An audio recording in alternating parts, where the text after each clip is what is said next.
Hello, everyone. Hey!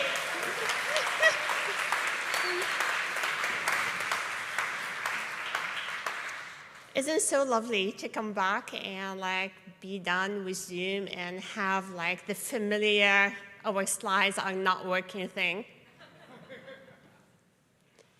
So I'm really happy to be here. I'm so honored. I have to say that SIGCOMM really not just a community. It's really a family for me. And I worked for over maybe 20 years in SIGCOMM, and it's so happy to see some of the familiar faces that I've seen over the years coming back here and receiving this award. Thank you very, very much. So,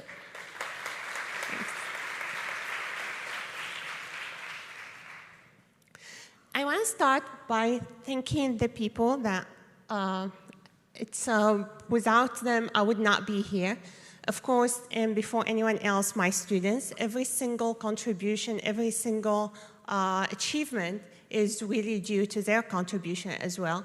Many of them are faculty everywhere around the country, and some of them started companies here. I'm just sharing the picture, and I'm sure many of you will find familiar faces.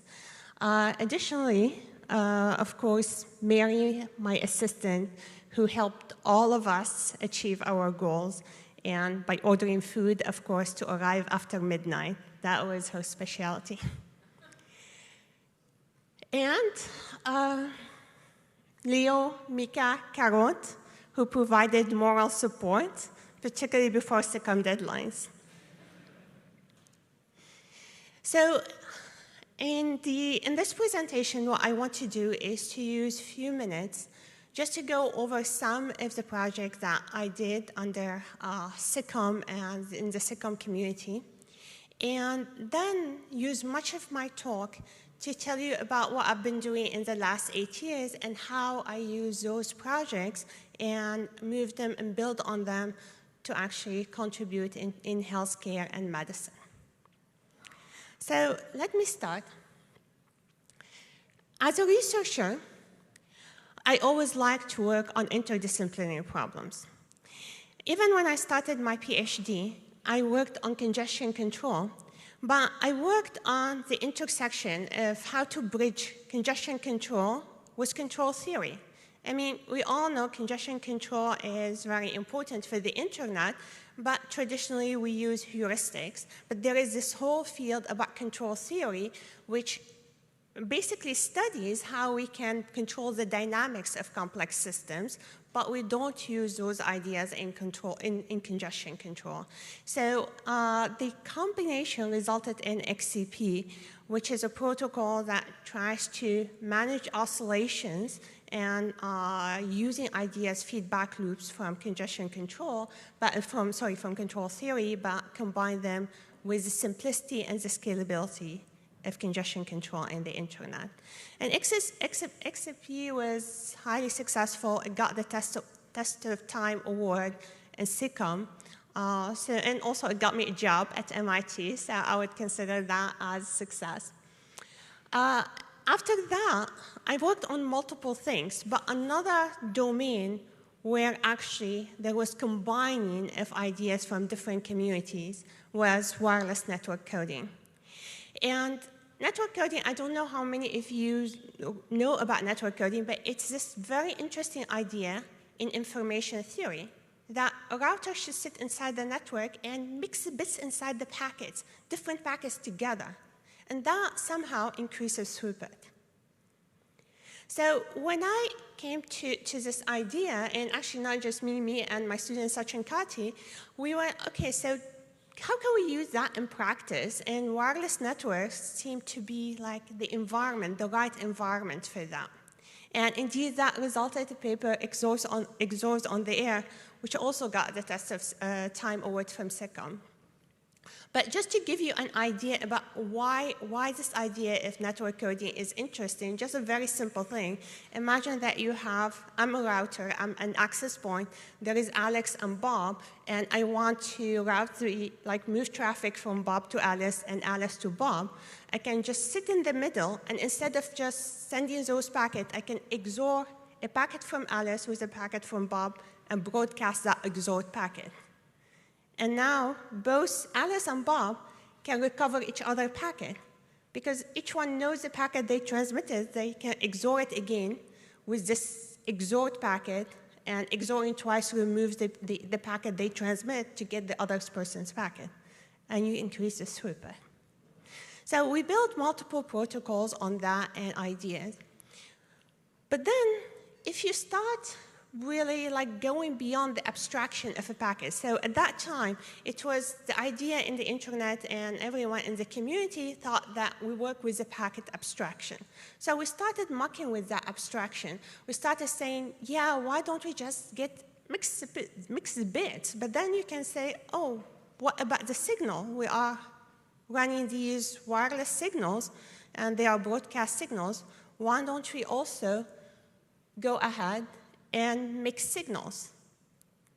And that led to a whole area called cross-layer network design. Now, of course, I was not the only one working on that. There were multiple people, but our work in that domain particularly focused on interference. Interference, of course, is something that traditionally is considered bad in a network, but what we were able to show is that we can decode interference. It's not a problem. And not only this, we can create useful interference that can actually lead to increased bandwidth, increased throughput for the network. I was also interested in purely theoretical work, such as the sparse Fourier transform. So, of course, all of you have heard about the Fourier transform, correct? Okay, how do you compute the Fourier transform? What's the fastest way to compute the Fourier transform?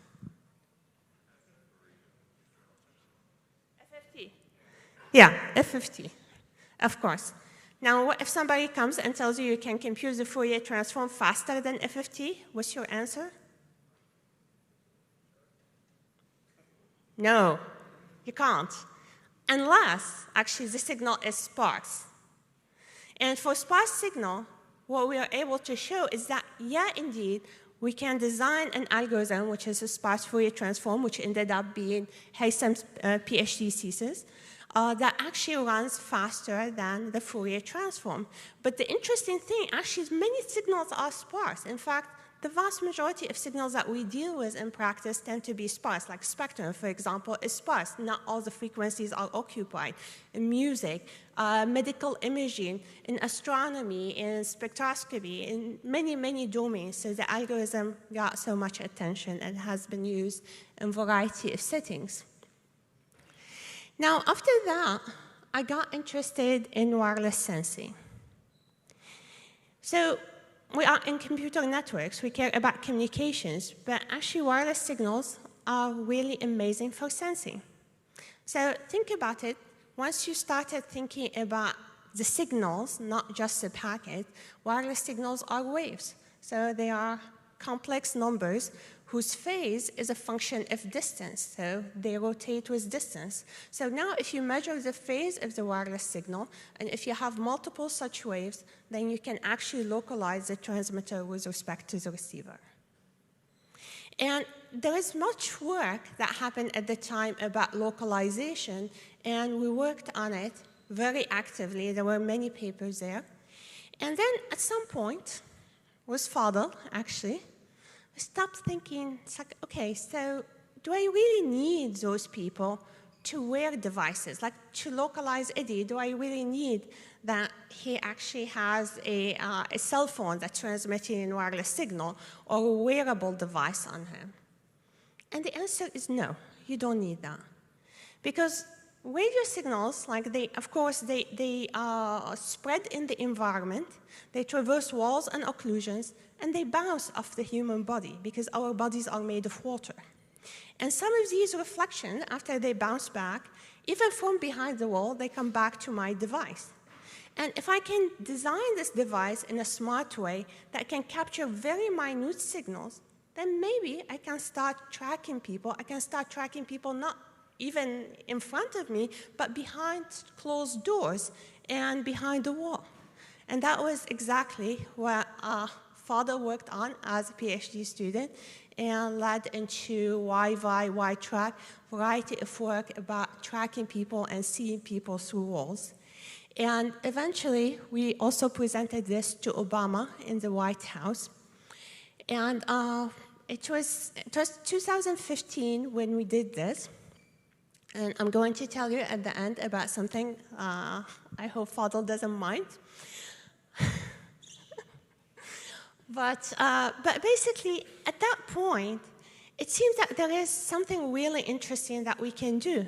We can measure physiological signals. We can measure how people move. We can measure even like their breathing, their heartbeat, many things about them from behind the wall without asking them to wear sensors on their body. So that led to what we call from wearables to invisibles, how we can measure the physiological signals and how we can use that in healthcare without asking people to change their behavior or to do anything. So really this is a very, very simple concept. We all have Wi-Fi boxes at home. So imagine if you can have a device, not your standard Wi-Fi box, but something that looks very much like your Wi-Fi box. But this device will sit in the background of the home and just transmit very low power wireless signal, listens to its reflection from the environment. And from that, you can get your breathing, your heartbeat, your movement, your activities. Even when you sleep, it can tell that you are asleep. Not just you are asleep versus awake, it can tell which sleep stage you are in. That is, it can tell, for example, that you are in REM sleep, the stage in which you dream, for example. And all of that stuff is true. That device exists. We call it the Emerald Wireless Device. And the reason we can do all of this, so we started with signal processing algorithm, but over time, we moved to machine learning, to neural networks that analyze radio signals and understand them. So let me start with an illustrative video, assuming that we can run videos here. OK, so I guess we have to talk through videos. So basically, wireless signal, as we said, spread in the environment. Unfortunately, the video is not working over Zoom. But basically, here, the video is supposed to show you that we can use the radio signal to capture it using neural network, and then we can alert the caregiver via text, email, or video call for this fall. Now, I want to, unfortunately, there are many videos here. So this is one of our early experiments. In fact, do you know who this person is? Yes, this is Father, standing in one of the offices at MIT. And we wanted to monitor him.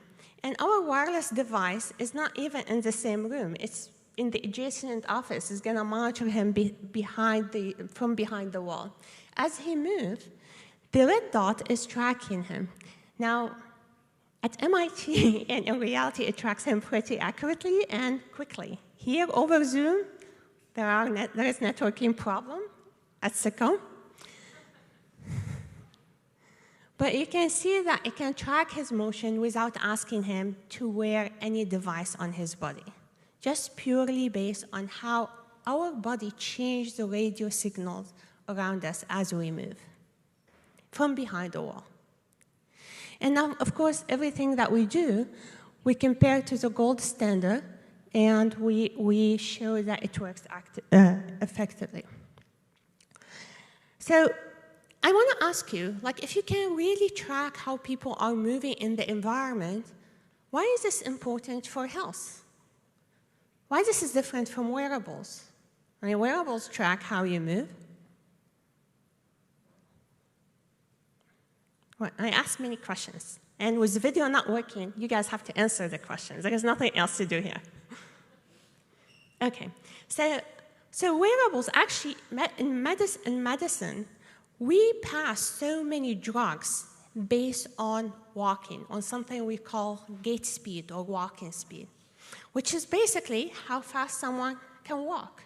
But how fast someone can walk it's not the acceleration of somebody, because when you have a wearable device, what happens, you are taking acceleration, you are integrating it, and you are multiplying it by the speed, by the average speed, not for this particular person, but actually for something that is reflective of their age and gender.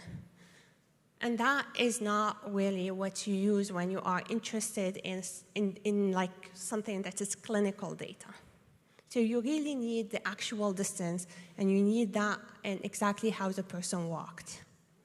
But once you have this, not only you can actually use it for passing those drugs, but also you can understand the location in space, and that can tell you a lot about eating behavior, about toileting behavior, about even withdrawal, like somebody waking up, staying in their bed, not doing anything. It's just kind of like a withdrawal behavior, particularly if this was not their behavior before. Okay. So this was Fadl early on, but then we moved, like let me show you what we can do today, actually. So remember that dot on the floor? So Fadl was a dot on the floor. We moved beyond that to be able to get the full skeleton of the person from the radio signal. So this big frame is what the device sees, the camera over there so that you can see what's happening inside the room. Now, if the video was working properly, you will see that when he sits, you see the person sitting. When he stands up, you see the person standing up.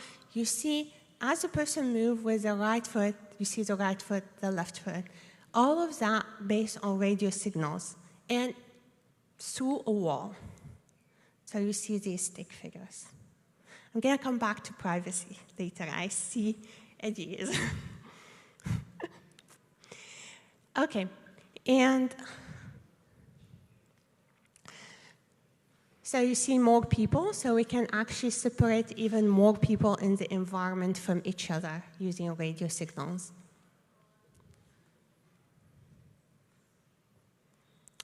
So this video actually, so what you see on the top is the skeleton from the radio signal, and at the bottom the person. And I'm just going to play this, and as I play the video, I want you to see how the skeleton is actually doing the same activity. So he's combing his hair. You see the skeleton combing the hair. And then he's emulating drinking. You see the skeleton drinking. Again, remember, all of that stuff, all of that information is in the radio signal that is bouncing off our bodies. You just need machine learning to be able to capture it.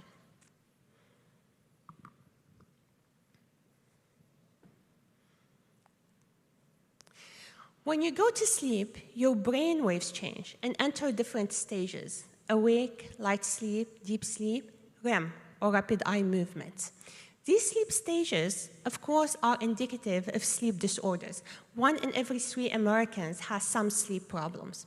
But they are not just about sleep disorders. Almost any disease that you can imagine actually has some relationship with sleep. So just to give you an idea, so depression, for example, is related to REM. So one of the common things that happen in depression is that REM, that's rapid eye movements, tend to happen early in depression. And this is why, if you have heard of drugs called SSRIs, which are drugs for depression, what happens when people take them is REM get delayed. Now, deep sleep, during deep sleep, what happens in our brain, deep sleep is actually the time when your brain cleans all of the toxic stuff, all of the garbage. Basically, this is the garbage cleaning time in the brain. So many of the diseases like Parkinson's and Alzheimer's are associated with toxins accumulating in the brain and have been associated with some impairment in the slow waves during deep sleep. So if you can actually get these sleep stages accurately, not only you know about sleep, but you know about a variety of diseases that are important. How do you get sleep today, sleep staging?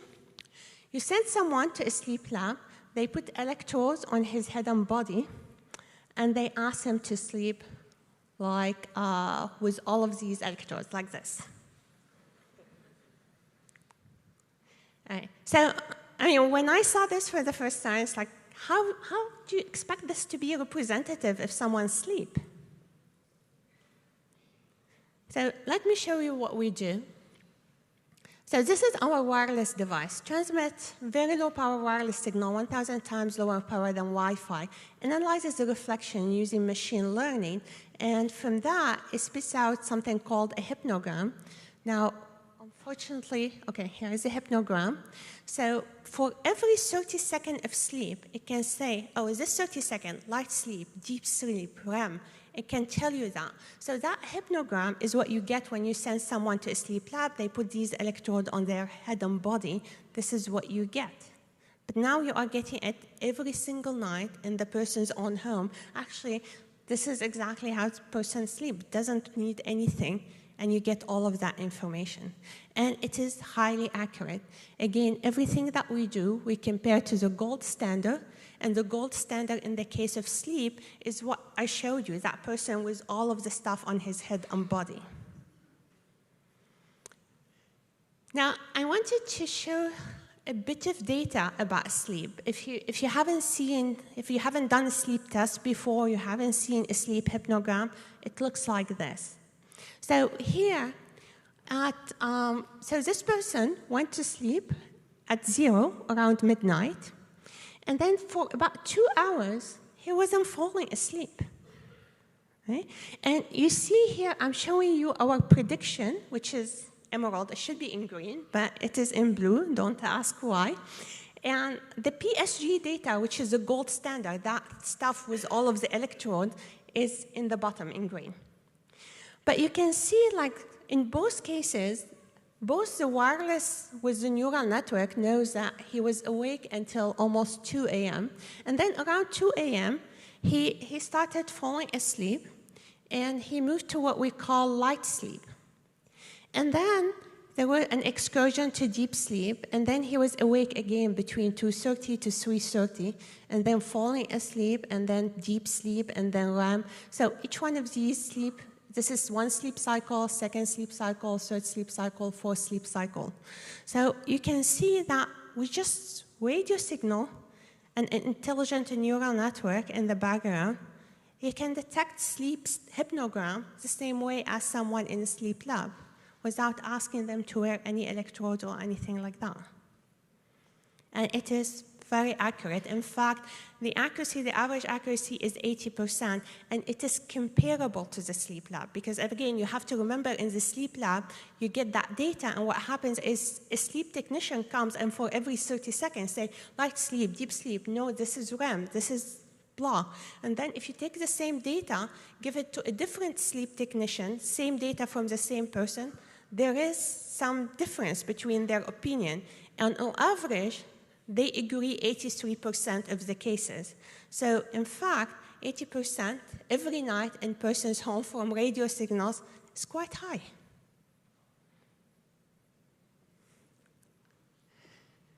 Okay, so this is again father.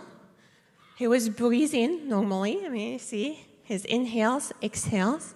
We asked him to hold his breath, and you see the signal stays at a steady level because he exhaled, he did not inhale. And of course, everything that we do, we compare to the gold standard. And this is, today, not only we can get the breathing of the individual, but you can get breathing of the individual when he's sleeping in bed with a bed partner and a dog in the bed, and you can separate them and know who's who and separate all that breathing very accurately.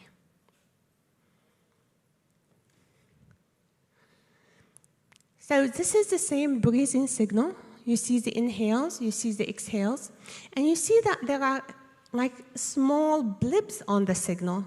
These are actually not blips. These are his heartbeats. So this wireless signal that we kind of take for granted is around us, it actually has so much information about us. Even the pulsing of your blood changes the electromagnetic waves around you. And really the important thing is to be able to detect that and be able to detect it in the wild with all of the interference that is going.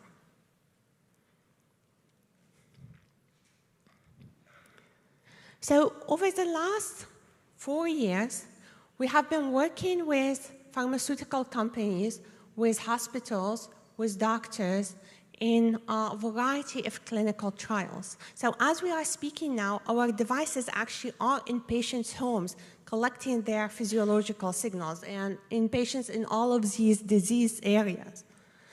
We collected so much data. And what I want to show you, which is very important, is how this is used in diseases with actual patients. So everything I showed you earlier was with students, was with healthy individuals. But now if you really want to do this, if you want to use it, you have to run it in the wild with actual patients in their own homes. Sometimes some of our clinical trials last for 2 years plus. Okay?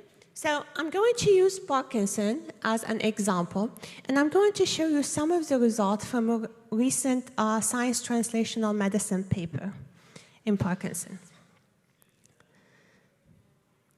So let me first, I want to show you here a video again, which is likely not going to work. But so this is our device. It sits in the background. It's using the radio signals, as we said. The person doesn't have to do anything. The device works on its own. And the person is going to move, and the device will be able to track. And this is actually an actual Parkinson patient. So let's go back to our trials of Parkinson's. So we monitored 50 individuals for up to 1 year. 2/3 of them have Parkinson. 1/3 doesn't have Parkinson. So I'm assuming all of you guys know Parkinson's, the disease. So it's a disease that you recognize it from tremor, stiffness of the motion. It's a motor symptom-related disease. Okay? So we monitor those people and in their homes, and we collected so much data. And I want to first focus on data that is related to gait and movements. So this is about 2 hours of trajectory from a Parkinson patient. Our device is at the top. You see the emerald device. And so we collect this data and we analyze it. And I want to show you the life of this patient here. So after we analyze, this is the same patient on the previous slide. So here you see like every color is one location inside his home. Every circle is 1 day, and the innermost circle is the first day of the study. The outermost circle is 2 months later. So there are 2 months of data here. So if you look at blue at the beginning, so blue refers to the time he was in bed. And again, this is midnight, this is noontime. So every circle is 1 day. So if you look at the blue in the center of the graph, so at the beginning of the study, the blue was very fragmented. So his sleep was very fragmented. So, like we know in Parkinson's disease, sleep is really terrible. So for many patients. But what you can see is that as the study progresses, the blue is being consolidated, which means that his sleep is improving. Now, another thing that you see here is there is a green all over the place. So green is when he sits on a chair. So immediately, you can look at this and say, as a doctor, this patient is very sedentary. That's really worrisome. Like he spends his life sitting on a chair. Now, another thing that you can see here, so around 8 a.m. in the morning, there is this cone of yellow. So 8 a.m. in the morning. So yellow refers to going to the bathroom to do his toileting and showering. So why do you think, so when I and my students saw this, we were really surprised. So this is a person who wakes up around 3, 4 a.m. in the morning, sits on a chair, until exactly 8 a.m. when you see this cone of yellow, and this is when he goes to the bathroom to do his toileting and showering. why would anyone just wake up, sit on a chair until 8 a.m. to do toileting and showering? Can you have a guess? Oh, it's not breakfast, no? Yes, there is a worker. Like, this person can't even do things that we take for granted, like just going to the bathroom, showering and toileting in the morning. And in fact, so when the doctor saw this, he didn't realize before that actually the patient's situation is this bad. Like, he thought, okay, this is an old person, but it's not to this level that he cannot really do basic things. But by just putting a device that is wireless device in the background, smart device, you are able to understand the behavior of the patient. Now, I want to tell you about this other cones. Here you see like there is a cone of white between 17 and 18. 17 is 5 p.m., 18 is 6 p.m. So this is the dinner time. This person lives in an assisted living community, and there is dinner from 5 to 6. And as you can see, every single day, this person likes to join the dinner and in the hall and like leaves his unit where we monitor him and go and has dinner with the rest of the community. Now, except on one day here, you see that he came back early. He wasn't feeling well. So just a smarter Wi-Fi box tells us a lot about people's health and behavior. But when you're talking about diseases, it's very important to connect to how people measure disease, like the gold standard for a disease. And the gold standard for a disease like Parkinson, or particularly Parkinson, is called MDS-UPDRS. Okay? So when we started working on this, we wanted to show that our data actually is highly correlated with the gold standard for measuring Parkinson, which is the MDS-UPDRS. So what we did, we took on the x-axis the MDS-UPDRS, parts 3, which is the one typically used in clinical trials, and on the y-axis, the gait speed passively collected from the home. Every dot here is one patient, and we average like the data from immediately behind, like after these measurements, from the couple of weeks after the measurements. And what you see here is there is very high correlation with a small p-value. So this data that we are measuring actually is very much like it's building on, it's very soundly connected to the gold standard in the disease. Now, I have to tell you, like, who has heard of the MDS-UPDRS in this audience? Oh, there is one person, great. Anyone else? No. So the MDS-UPDRS, now imagine, the MDS-UPDRS is a questionnaire. It's a very long list of questions, okay?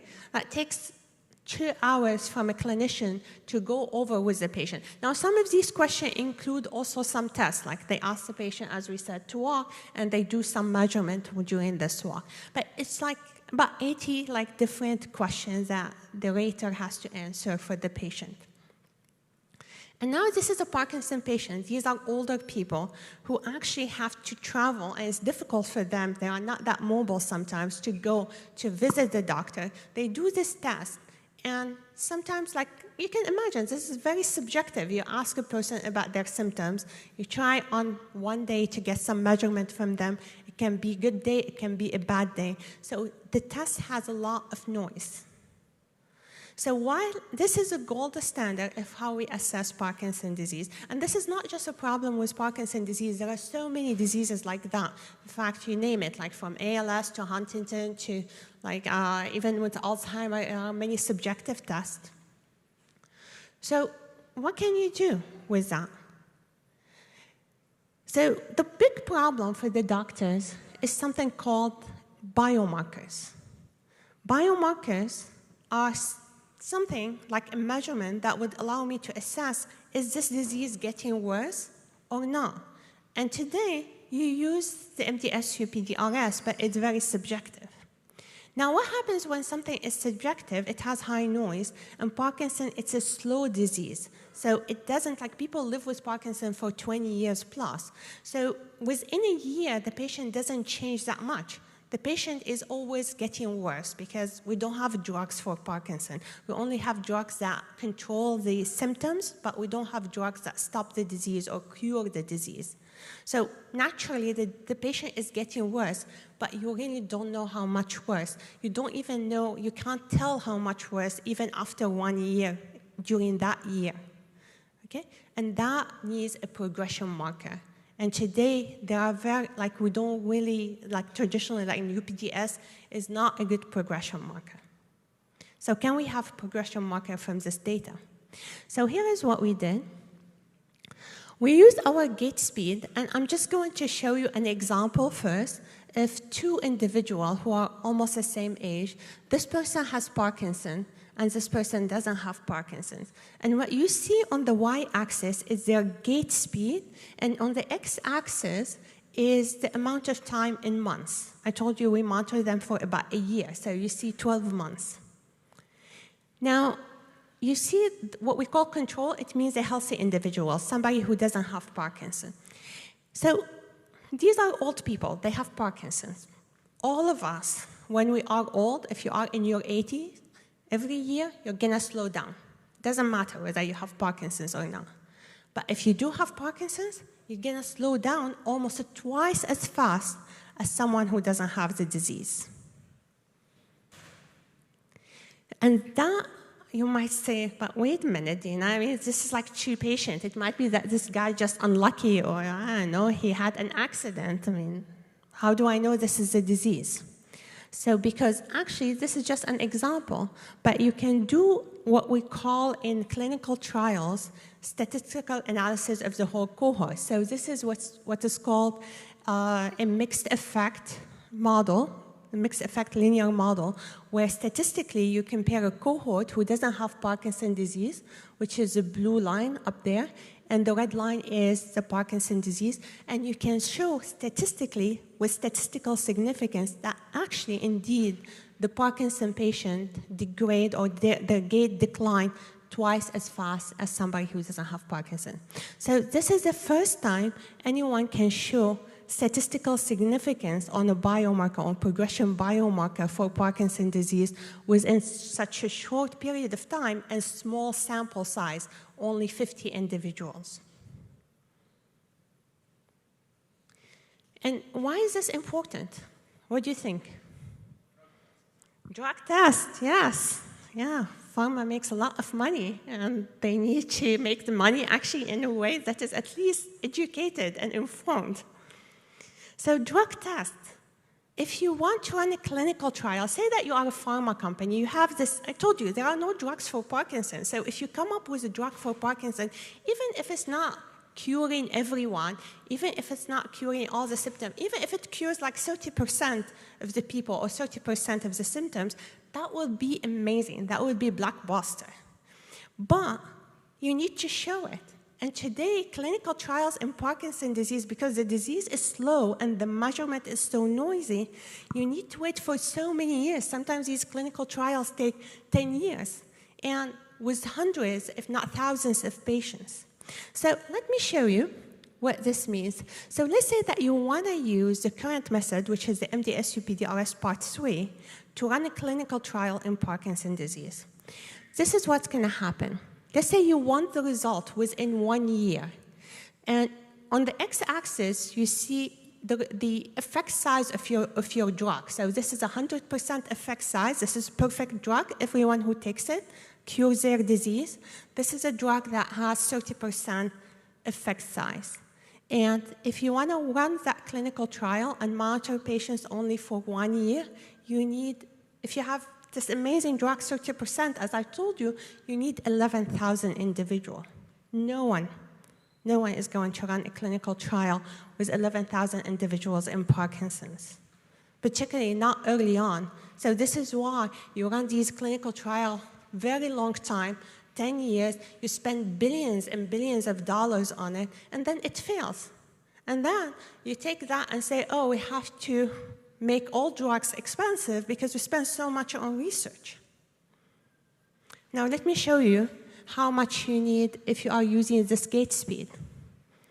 So more than an order of magnitude reduction in the sample size, and of course the cost and all of the implications associated with it.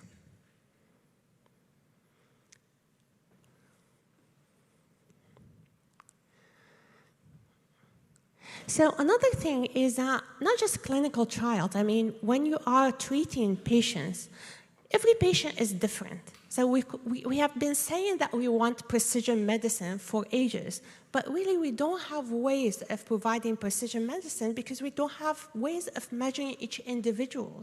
So let me show you an example in Parkinson's disease. In Parkinson's, every patient is very different. And here what you see on the x-axis is the hour in the day. So 4 means 4 a.m., 5 a.m., etc. 3 a.m., 24 hours. And I'm going to show you the gait speed of this individual as a function of the hour in the day. Okay, so this is what we call a box plot. We don't use these in networking typically, at least my time, we didn't use them. But anyway, this is like, just look at the red line. So the red line is the average gait speed as a function of the hour in the day. Okay? So this individual, I mean, sometimes people ask why is he walking at night, because this is averaging 2 months of data. So sometimes he wakes up at night, goes to take, like, get some water or go to the bathroom, so we still average those ones.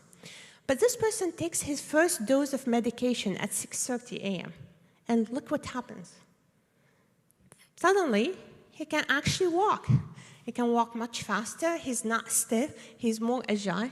And then within about 2 hours, the effect of the medication starts wearing off, and the gait speed dips again.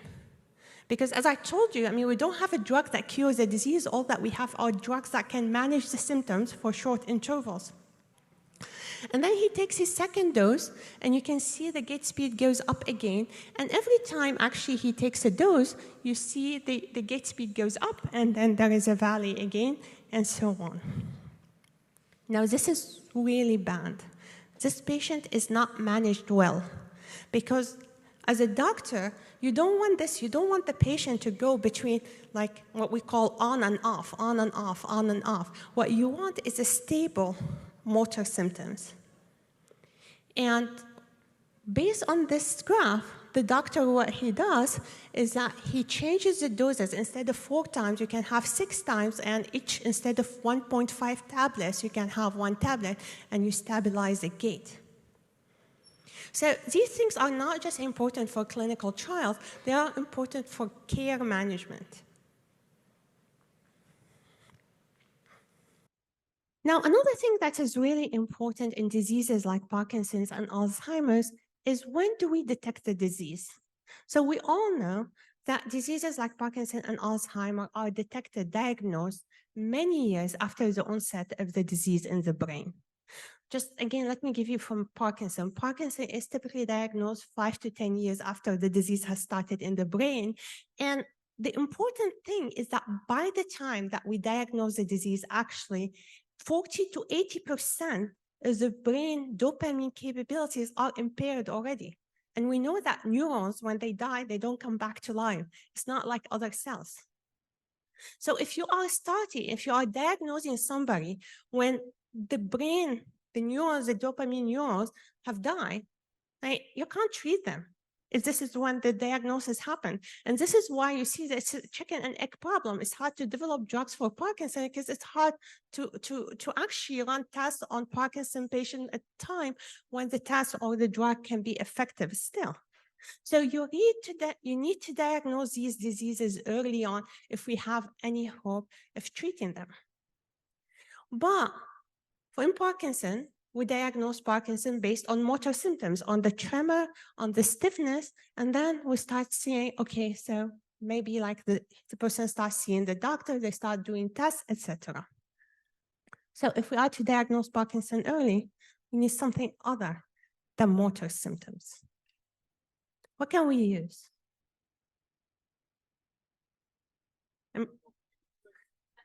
Wow, Eddie, you are really smart.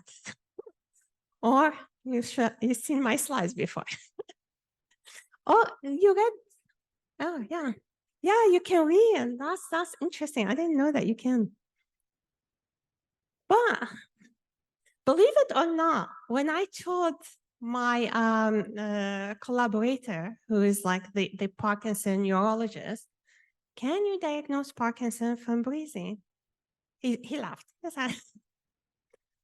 Right? It's impossible. Like, no, we can't see anything in the signal as a neurologist. Now, that said, we know even early, if you go and read the writing of James Parkinson, which is the doctor after whom Parkinson was named, the doctor who early on detected the disease, and we named the disease after him, he talked about breathing changes for the patients. And not only that, we know actually from many studies that the area that controls breathing in the brain is one of the early areas that get affected by the disease. So in principle, there is something that is changing, but humans cannot look at that breathing signal. Even the best Parkinson expert cannot tell you from breathing, this person has Parkinson, this person doesn't. So, but machine learning actually, maybe it can. So we check these sleeping and breathing signal, nocturnal breathing signal, and we trained a neural network, and we made that network answer two questions. The first question, does this person have Parkinson's? And the second question, if the person has Parkinson's, what is the severity of their disease according to the gold standard? And we pulled so much data. Basically, this is a collaborative study that we worked with MGH, we worked with Mayo Clinic, University of Rochester. We also took some of our wireless data with Parkinson patients. So we have 7,000 individuals, 700 of them have Parkinson's disease. And let me show you the results. So you can see this is what these kind of curves are widely used in medicine. They are called ROC curves. On one axis, you have sensitivity. On the other axis, actually, you have 1 minus specificity. And if you haven't seen these curves, just look at the area under the curve, the AUC, and it's about 90%. So effectively, you can say with accuracy about 90%, a machine learning model can look at someone breathing, look at your breathing and say, no, you don't have Parkinson. This person has Parkinson's. And you can do it from wireless signal, from the signal similar to the signal that we saw from the breathing of father, or you can do it from breathing signal from breathing belt. Like you can just make someone wear a breathing belt and not much difference.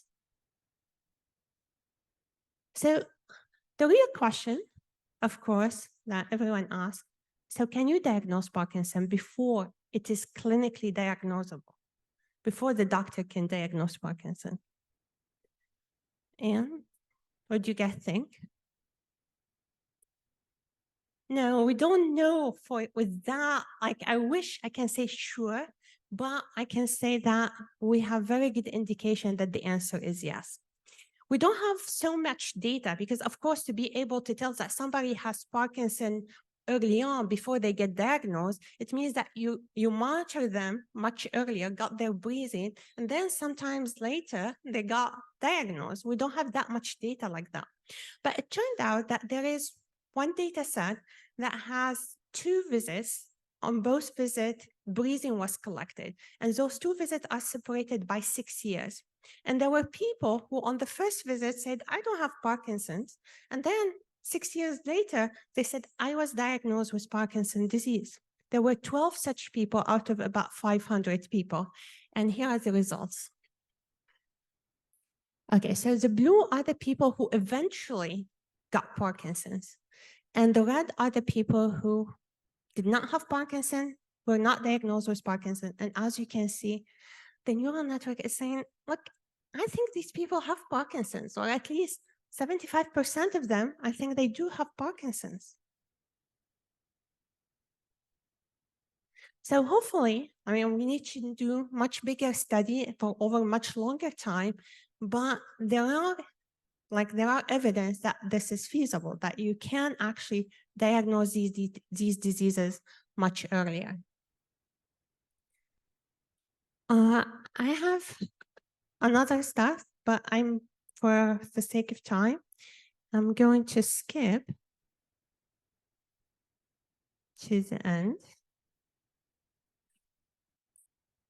And I want to say two things. The first thing is, of course, we are collecting medical data from patients using radio signals from behind walls even.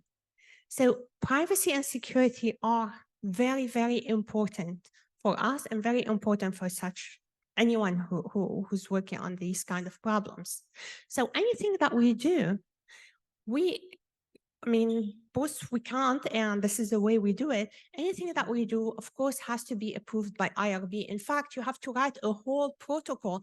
I'm going to do this, and you have to check with an IRB, get IRB approval for it, and also do informed consent. Tell the patient exactly what you are collecting and make sure that they understand it when they are consenting, not just they are signing or clicking because they just want to get to the next window.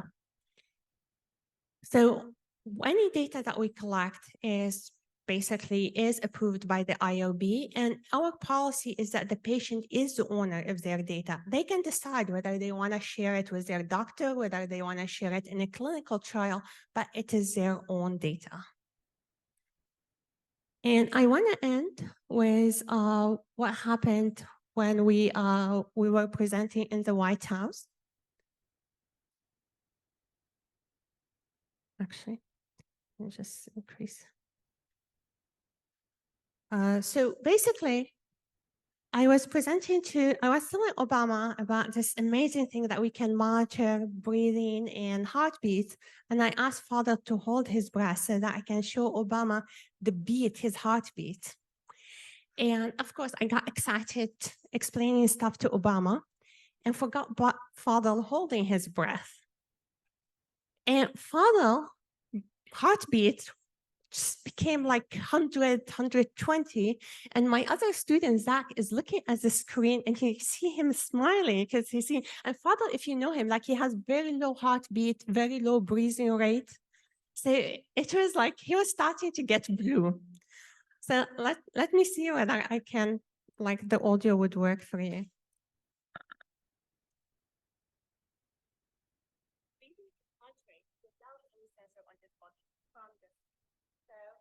Can you hear it?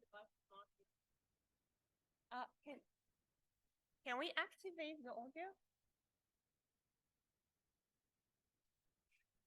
I do have a chair, but you have to increase the volume. It is shared. Actually, I can use this microphone if you. It's not coming out of your laptop. Breathing and heart rate.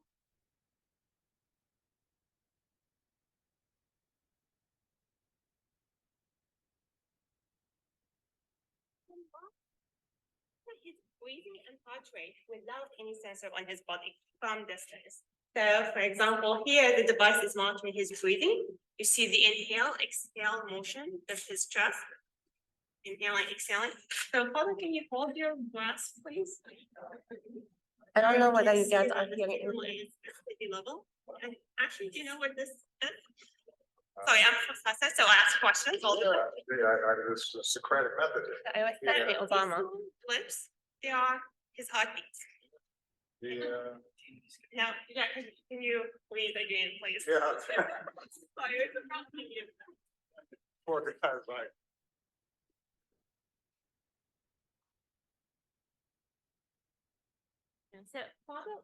So after that, Father refused to do any live demo with me. Okay, so with this, let me end this presentation. Thank you very much. Thank you both for listening to this. Thanks for the honor of inviting me here.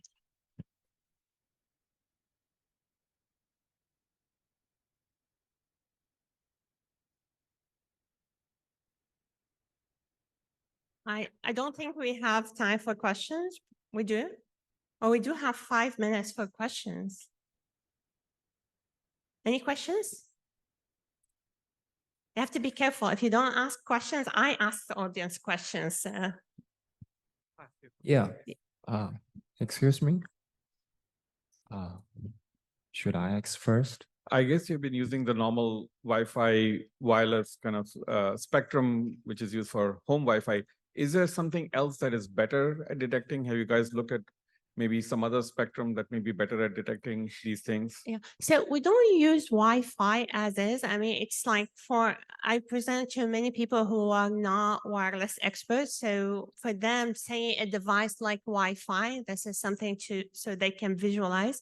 The actual technology that we use is ultra wideband technology. Yeah, hi, here. It's very impressive to see the accuracy and performance of your mobile sensing techniques. I'm curious about the capability of generalization of your methods, machine learning based method, because I think it is critical for wider application. Yeah, so it is highly generalizable. Basically, anything, I mean, as I said, this is real. This is not in the lab anymore. For the last 4 years, we are in patients' homes. So, and of course, the device that we take to patients' home is not trained again. So it was trained once and it is ready to go. So it generalizes to these new patients that it never seen before. Thank you. So Dina, really fascinating talk. Venkat Padmanabhan, Microsoft Research. Yeah. So, for medical devices, there's a big certification process to make sure that they are safe and so on. With wireless in an uncontrolled environment, how does the certification process work? Yeah, so this is very interesting. I didn't expect this question here, but it's a very common question that I get when I talk to pharma industry. So, so there are two things that are different, and it's important to realize, like in terms of when you are talking about certification for the FDA, there is a certification of a medical device. And our device is not a medical device. This is a wireless device. It's not a medical device. And we want this device to continue not being a medical device. So if you think about a phone, you can take an image with a phone of a lesion, and you can run a machine learning algorithm to decide whether it's cancerous or not. The phone is not a medical device. What is medical is the indication, is whether somebody would allow that what we call endpoint in clinical trial to be used for actual like FDA approved drugs. And that is a different process. So, so these are two things. Like, as I said, the device itself, we don't want it to be a medical device. It's a general wireless device. Now, these endpoints, whether they can be used, currently they are used in clinical trial as exploratory endpoints. And the process of making them what is called primary endpoints is a long process, of course. But something that's very important to keep in mind, think about, like, what do you think is the success rate if a drug, like how many out of the drugs that are produced really actually make it to the FDA and get approved? What's the percentage you think? 10% is only 10%. And the 90% enter in a long clinical trial, like a pipeline that is extremely expensive. 90% of the drugs fail, and they fail late. So if you can use that data, even if it's not FDA approved for the time being, if you can use that data to avoid that 90% of failures, reduce it to something that is much better, then you save a humongous amount of cost and patient lives. Thank you.